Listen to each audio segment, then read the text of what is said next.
both in the area. You advised that was on 15th Street and 25th? It all started as a regular day in the Fort Myers Waterpark.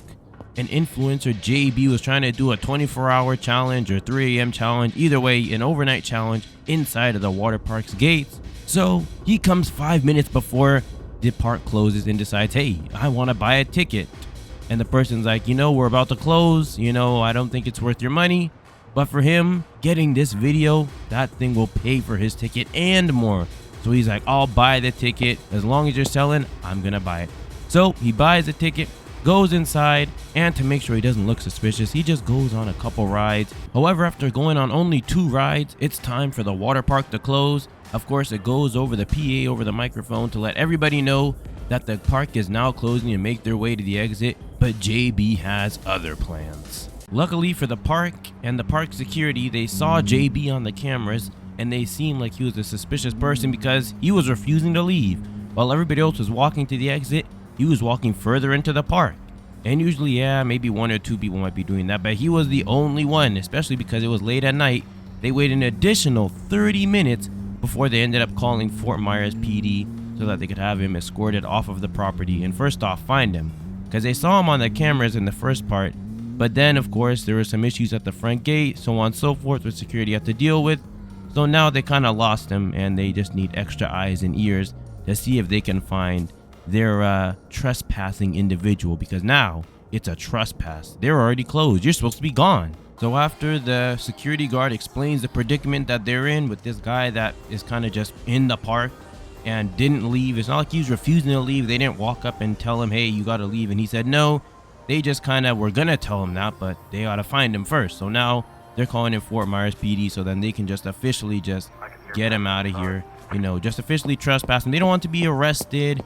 They don't want him to do anything like that. If the guy runs, then he'll be arrested. But for the most part, they just want to, give him a break and, maybe just like ban him for 6 months for making them have to do all this hustle of trying to go through and look through everything, look through the entire park and find him. So yeah, right now, pretty low level thing, but it is, a pretty big park. So they are going to have to call for additional backup units. And here come the additional backup units. They're not arriving, any code, there's no lights and sirens. It's nothing important, right? Nobody's fighting. Nobody has, any grave injury. Nobody's in, big danger or anything like that. But they're still, arriving over there in a timely sense, timely manner, timely sense, try to get over there relatively quickly. But as you can see, there are 3 of them. They're about to go here, but then they realized that they recently put a fence there, so that wasn't going to be an exit. But basically what their whole point is to watch the other exits. That's why there's 3 of them, because they thought there's 2 other exits around the back and then 1 right there. So this first guy, he was going to wait at that first fence. The other 2 would go around the back, and they would basically just watch the exits so that when they're searching inside the park, they're not going to be searching hours and hours and hours, and the guy just walks out because, maybe he's a good guy. Maybe he's, not being nefarious, yada, yada, yada. He just, walks out another exit. They're not going to be searching for hours and hours for a guy that already left and, waste everybody's time. So that's basically what these guys are doing over here. They're going a bit off-road, all right? They have this police interceptor. They made the custom suspension for all these police cars so that they can do this. Go off-road, go over curbs, mainly it's for the, going code 3 and you have to maybe go over a curb or something like that. But hey, they're not going in some big long pursuit, they're not going 90 miles per hour. They slowed down, went up over the curb, basically like a speed bump. That's what it is to these police cars. These curbs are like speed bump, just run right over it and then bam, he's blocking that first exit. We got another guy over here about to block up the second exit, and it looks like there's 2 going to the first exit since that third exit got fenced off.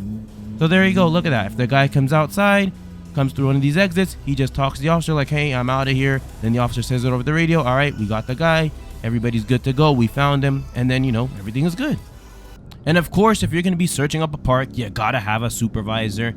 This guy, he's had to search this park multiple times. He's been on the patrol force for so long that he was here even before they had cameras. Basically, every time they had an issue like this where they had to search the park, and he was part of that search, so he knows pretty well, where to search, how to search, especially the things that are not covered by the cameras, which it seems to be the problem right now because they still can't find them even after they search the camera hut.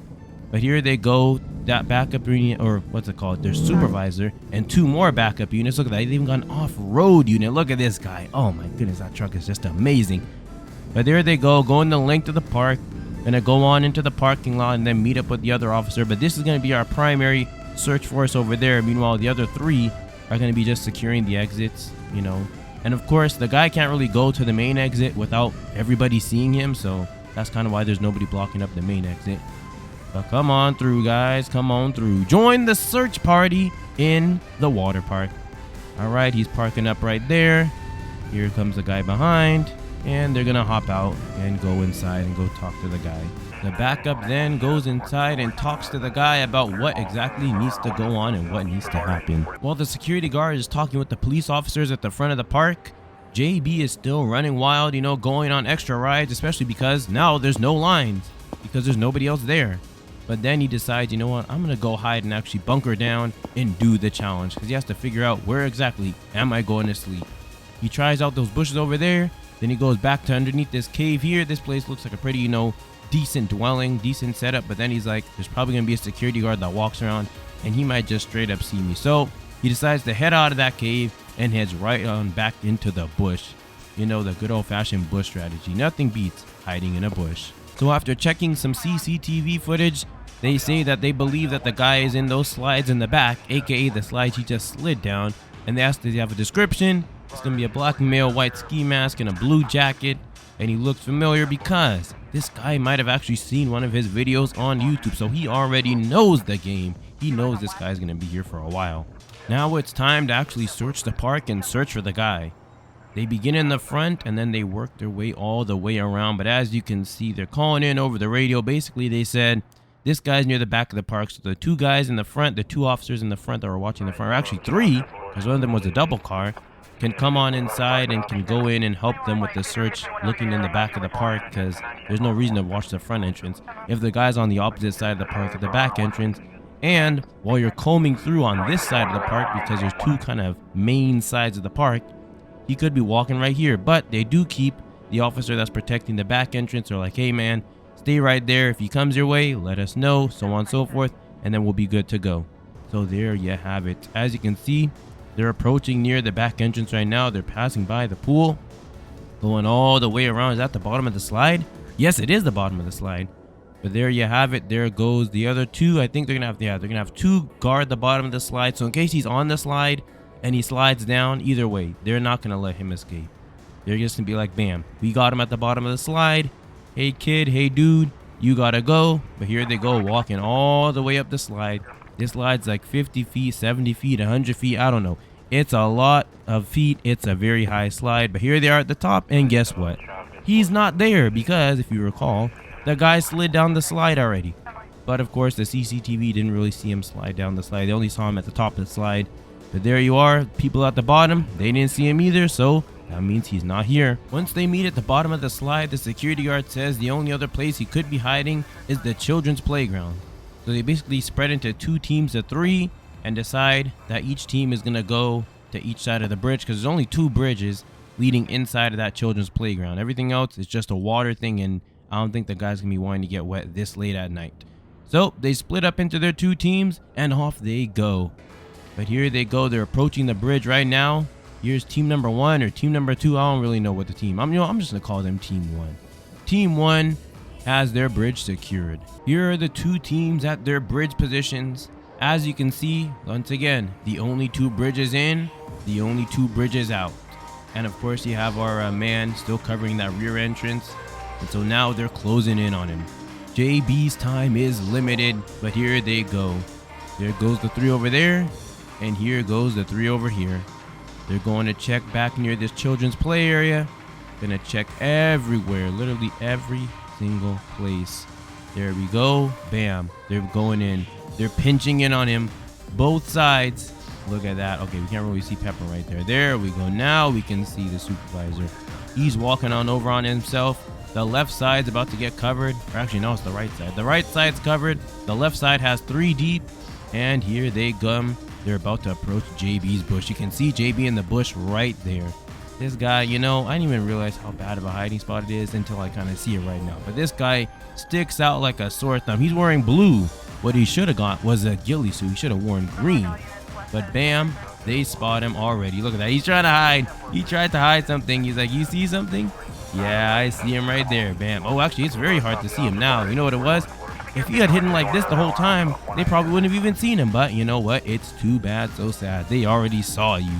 They then ordered JB out the tree, and basically he has to comply now. But luckily he has it all on the vlog. I guess that's one good thing. But now he's about to get banned from the park for 6 months. So I guess, was that really worth it? Was it really worth the 24-hour challenge to get banned from the water park for 6 months? But yep, here they go. They're escorting him out. This guy's asking, can he have a thumbnail, bro? He wants to take a thumbnail with all the cops. You already know he's gonna have it gone wrong in the title. It's gonna be 24 hours in the water park. Gone wrong. Look at that. He wants it in handcuffs. He's like, handcuff me and let me take the picture. He's like Gideon. He's like, please, let me take the picture, officer, before you let me go. Or before you take me out. And so he's like, boom. They're like, nah, man. You can't even film on the property. Mr. Security guy is like, no. How about you go take that thumbnail outside?